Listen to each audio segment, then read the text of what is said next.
VK news देख रहे हैं आप। मैं हूं आपके साथ आश्रुति वोहरा।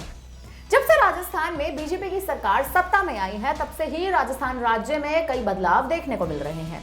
न केवल राज्य के विकास के लिए, बल्कि कई ऐसे कदम जो गहलोत सरकार के शासनकाल में जिन पर गौर नहीं किया गया था, उन मुद्दों पर भी भजनलाल खासा ध्यान दे रहे हैं। फिर चाहे राज्य की सुरक्षा व्यवस्था का सवाल हो या राज्य में चल रहे अवैध कामों पर रोक लगाना, सीएम भजनलाल ने हर एक मुद्दे को गौर से परखा और समझा है। और अब इन्हीं सब के बीच राजस्थान की विधानसभा में अंतरिम बजट पेश कर दिया गया है। इस बजट में कई बड़े मुद्दों पर चर्चा हुई है। देखने वाली बात यह है कि राजस्थान में वित्त मंत्री दिया कुमारी ने पूरे 22 साल बाद संसद में ये बजट पेश किया है। सरकार ने अपने इस अंतरिम बजट में कई मुख्य मुद्दों पर गौर किया, जैसे युवाओं, महिलाओं से लेकर राज्य के डेवलपमेंट जैसे मुद्दे, जिन मुद्दों पर बेहद बारीकी से काम किया गया है और ये बजट सदन के पटल पर पेश किया गया है। वित्त मंत्री दिया कुमारी ने पिछली सरकार पर आरोप लगाते हुए कहा कि गहलोत सरकार ने बिना किसी प्लानिंग के एक के बाद एक कार्यक्रम लॉन्च किए और सरकार को कर्जे में ले जाती गई। बता दें कि गहलोत सरकार करीब 5 करोड़ के कर्जे में थी और इस कर्जे को गहलोत सरकार नहीं उतार सकी थी और इसी को घटाने के लिए भजनलाल सरकार ने इस बजट में कई मुद्दों को पेश किया है। हालांकि दिया कुमारी के इस बयान के बाद विपक्ष ने सदन में जमकर हंगामा किया। एक एक करके जानते हैं कि राज्य के किस बजट में क्या क्या शामिल है। इस बजट में युवाओं को रोजगार देने के लिए अगले साल के सरकार के अधीन 70,000 पदों पर भर्ती की जाएगी। वहीं गेहूं में एमएसपी से अलग 125 रुपए का बोनस भी मिलेगा। इसके अलावा 25 लाख परिवारों को नल जल कनेक्शन उपलब्ध कराया जाएगा।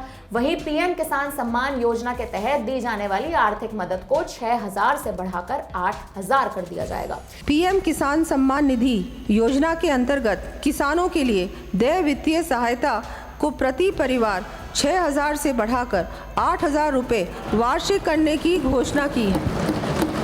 वित्त मंत्री दिया कुमारी ने जयपुर मेट्रो के विस्तार की भी घोषणा की है। जोधपुर, जयपुर और कोटा में इलेक्ट्रिक बसों के चलाए जाने की भी घोषणा इस सदन में की गई है। उन्होंने कहा कि 5 लाख से ज्यादा घरों में सोलर पैनल लगाने का लक्ष्य राजस्थान सरकार ने अपने इस बजट में रखा है। वहीं बीपीएल परिवारों को 450 रुपए में गैस सिलेंडर मिलने की भी सुविधा यहां पर उपलब्ध कराई जाएगी। इसके अलावा वित्त मंत्री ने परिवारों के विकास के लिए कई वादे किए। दिया कुमारी ने कहा कि जल जीवन मिशन के तहत अगले वर्ष 25 लाख ग्रामीण परिवारों को नल से जल उपलब्ध करवाया जाना है। इस पर 15,000 करोड़ रुपए खर्च किए जाएंगे। जल जीवन मिशन के अंतर्गत आगामी वर्ष 25 लाख ग्रामीण परिवारों को नल से जल उपलब्ध कराया जाएगा। इस कार्य हेतु लगभग 15,000 करोड़ रुपए व्यय किया जाना प्रस्तावित है। बहरहाल देखा जाए तो राजस्थान में राज्य के विकास के लिए सरकार ने कई बड़े वादे किए हैं, लेकिन अब देखना यह है कि इन वादों को आखिर राजस्थान की सरकार कैसे और कितने समय में पूरा कर पाएगी।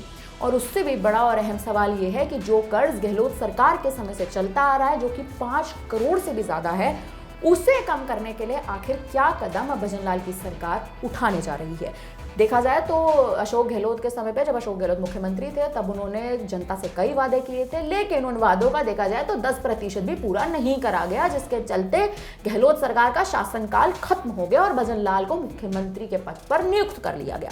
तो अब सीएम भजनलाल के सामने बड़ी चुनौती है। अब देखना यह है कि इस चुनौती को मुख्यमंत्री भजनलाल किस तरह से पूरा करेंगे। क्या जनता को वो आश्वस्त करा सकेंगे कि वो राजस्थान में मुख्यमंत्री पद के लिए जनता की बेस्ट चॉइस है। फिलहाल अब इस खबर पर आप क्या कहेंगे, हमें कमेंट करके अपनी राय जरूर दीजिएगा। धन्यवाद। वीके न्यूज, राष्ट्र के नाम।